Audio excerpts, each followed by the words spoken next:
French from Manobler.com. Just like to ask first, yung mga winners po, usually, was there a big diversity pa in winners? Let's say, do many of them come from Luzon, Visayas, Mindanao? And yun nga, were there also schools na usually hindi natin na-expect na mag-submit ng mga pieces na recently ay nagiging active na rin sa pag-submit ng artworks? I'm glad you asked that question. There's a curious trend. In the beginning, the competition was dominated by the Metro Manila schools, specifically FEU. FEU has 9 out of the 32 so far. UST, I think, has 2. UE has 3. Their final school in Caloocan. And they're a bundle with 2 each. Mostly in Metro. But lately, we've noticed, like last year, Paul there comes from Adventist University of the Philippines, which is in Silang. The year previous to that was a winner from Mindanao, University of Mindanao. So we're very happy that all the talent is emerging from all over the Philippines. And hopefully that trend will continue. Could I just add to that? Actually, it's not just in the arts. You notice the recent past 3 to 5 years, in board exams, for not only for law, even engineering, it's non-Metro Manila schools. They're not the ones stopping. I mean, rather, Metro Manila schools are not the ones stopping the board exams and the bar. So anyway, it's becoming more decentralized compared to the past. Additional question po.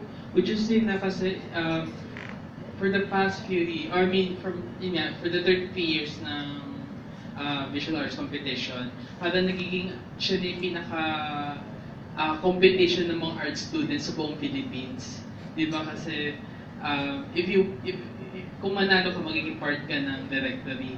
So yun yung parang naging ano niya. So in the years na nagkaroon ng competition, ano na yung growth ng ilan na po yung growth ng in terms of how many entries at saka paano po na ma-manage yung yung submission, yung judging ng entries given na super dami na rin ng mga students na nagsasubmit? Well, you have to remember that the entries have to be made through the schools. So that in itself is a limiting factor.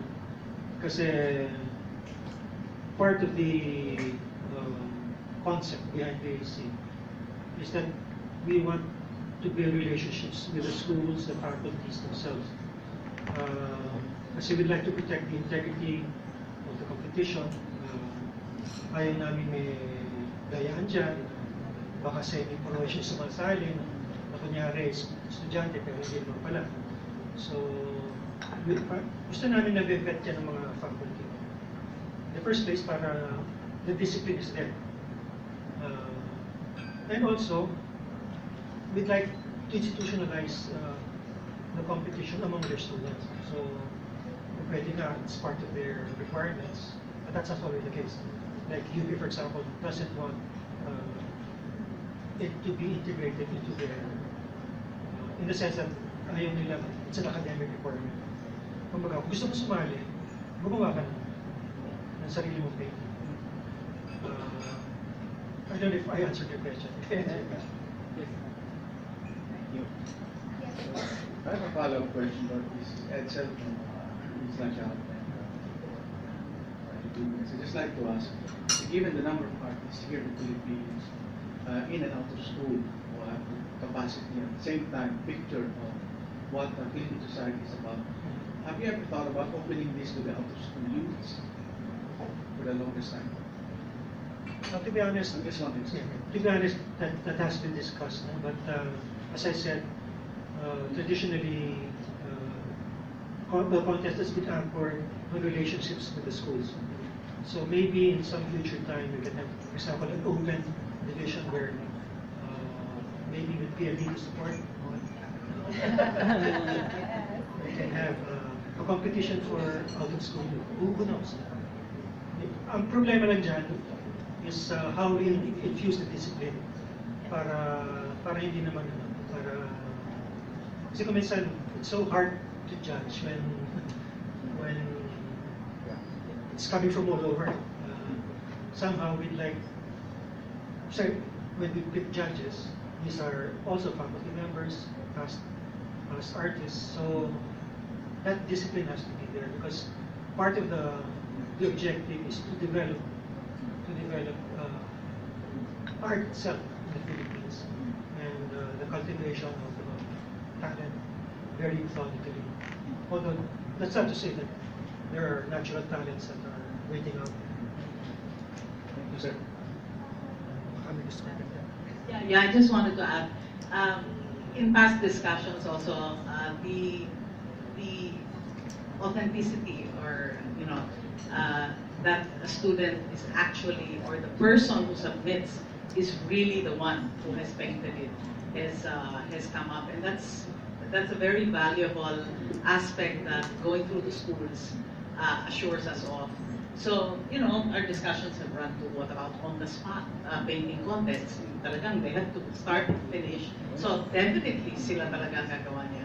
But those of course entail a totally different set of disciplines. And we think maybe in the future we may embark on one of those, but it remains to be seen. Thank you so much. Good afternoon, my name is Rafi of Tech Control. Ano po yung process ng data collection ninyo to meet the standards of the data privacy?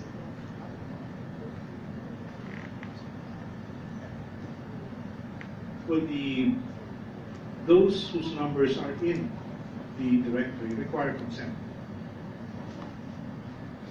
So we made that adjustment once the laws were pertinent laws were made. So it's data privacy. Thank you. Just to add, for DPC, we make sure that we collect, process, and publish only business information. We don't collect, use, and store personal information for directories Philippines. Hello, good afternoon. So my name is Angela from WeChange.com. So just want to ask because I believe this is a long-term already partnership with PLDT. So how do you make it solid? How do you make it stable in those partnerships? Well, it's really the common advocacy of supporting aspiring young Filipino artists and nationwide, especially students of fine arts schools. Let me put it this way. Every year they have to publish something. This is a really cool way of doing something like this, using this unavoidable annual exercise as a platform to stimulate talent and give them a venue to display what they do. So I know it's the sheer logic of what's being done that kind of keeps this thing going because gagawin din naman natin talaga ito eh. Why not use this as an occasion, as an opportunity to pursue this advocacy of promoting and stimulating Filipino artistic creativity. That's why I think this explains the longevity of this project, of this activity, because it's such a natural activity, something that you're going to do anyway, and let's make the most of it. And that's why we're excited and very active in participating in this particular project. Anyone have more questions? Right over here.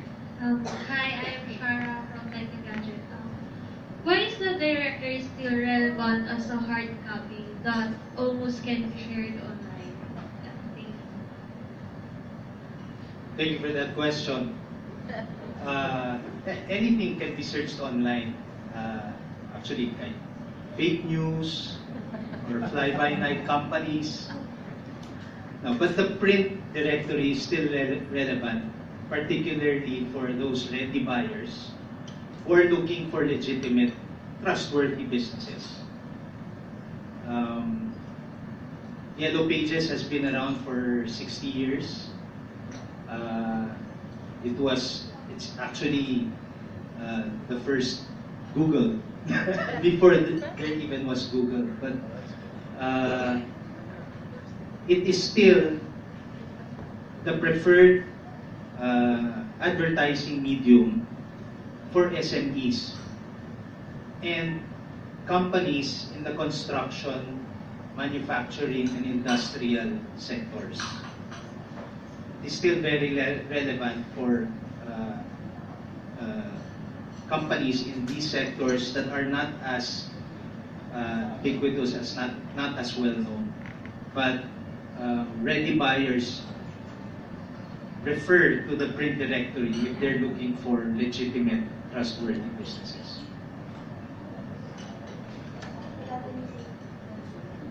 Thank you. Any more questions from our friends from the meeting?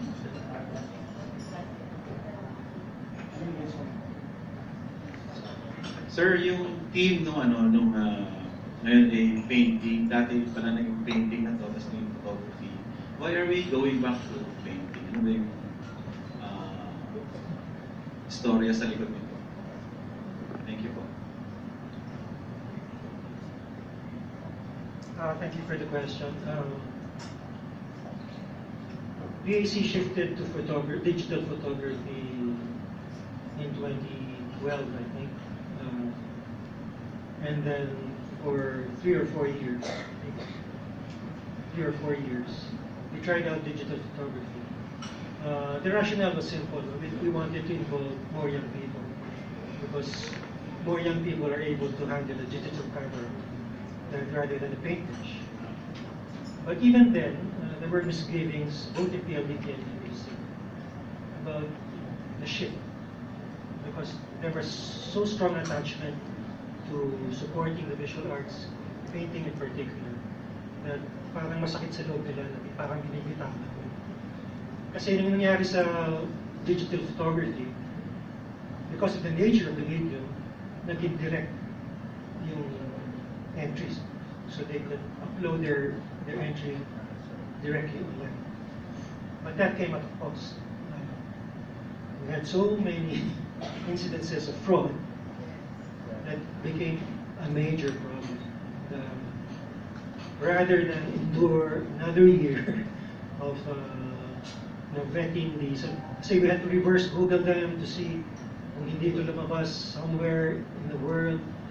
As you know, one UP student even got away with entering a Brazilian photograph. That kind of thing. It's so hard to police integrity. And it became opportune for us to go back to painting when the VAC 30 came around. So it was the 30th, and we thought that was an opportune time to go back to painting. And we've had positive feedback from all the universities, but naturally because even they were asking why we shifted to digital photography universities. And I don't think they're still going back to digital photography. Okay. Any more questions? Hi, good afternoon. My name is Marco Polo from Puerto Nicola. Just want to ask, nagkaroon ba ng instance na hindi siya fine arts students pero he wanted to join, very talented pero he wanted to join?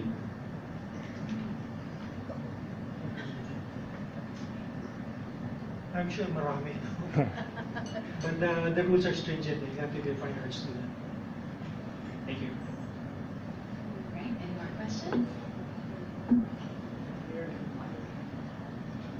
As for now, regarding about past winners, will there be something like parang reunion exhibit ba ng mga past artworks ever kung nandiyan pa sila available? And kasi given na 33 years, so 33 na paintings na naging cover ng directories, nagkaroon na ba ng exhibit na gano'n? Or possible ba magkaroon ng exhibit na gano'n? Actually, you're reading our mind.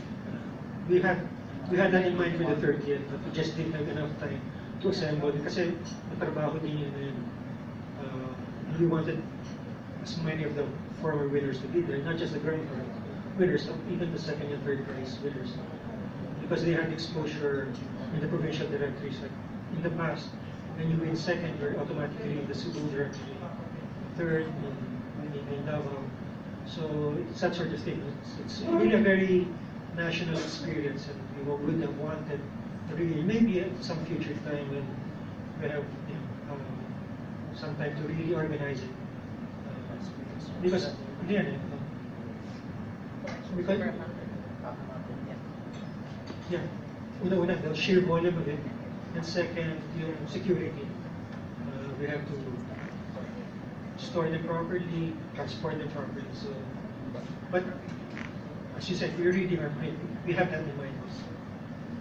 Thank you for the question. Okay, we will be taking 2 last questions. I'm just curious about all the past works that have won. It's in your possession. Only the top 3.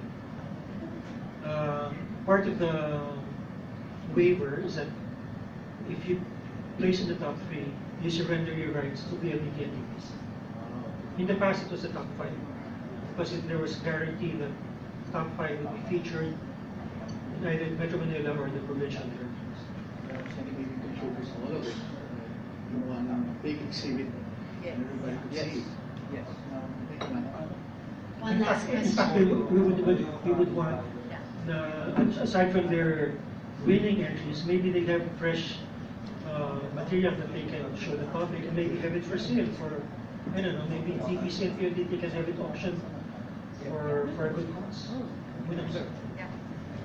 And as you can imagine, I mean, it would give you the story, a 30-year running story of what was happening in Filipino society, because that's what the theme should tell. So it would really be a very engaging exhibit. Could be like a standalone museum. Okay, one last question. Hi, good afternoon. Armin Avina from the Philippine Daily Inquirer. Your theme this year is creating legacy, creating the future, but there was a recent study that shows 7 out of 10 Filipino teenagers don't have a dream. So how do you respond to that, and how do you think will this competition affect this study?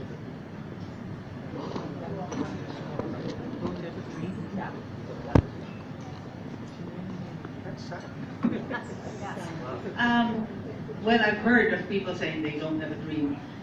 Many of those from extremely poor homes can be said to not have a dream. But if you're talking about a general study of yes, this is a general study that says it's no different from socioeconomic classes. So across the board, young or poor teenagers, 7 out of 10 do not have dreams.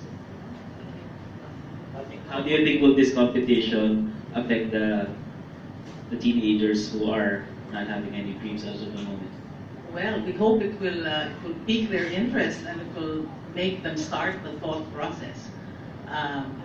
To think about. That's why we put the question in this way: what are the things? What are the decisions you make every day, and what's the impact of that in the future? So, I think many young people today are caught up in the day-to-day. Very, very distracted. So there's so much out there that can use up their time. Just twiddling on your phone can use up hours. So very little time siguro is spent in reflection or in deeper thought about consequences of what we do.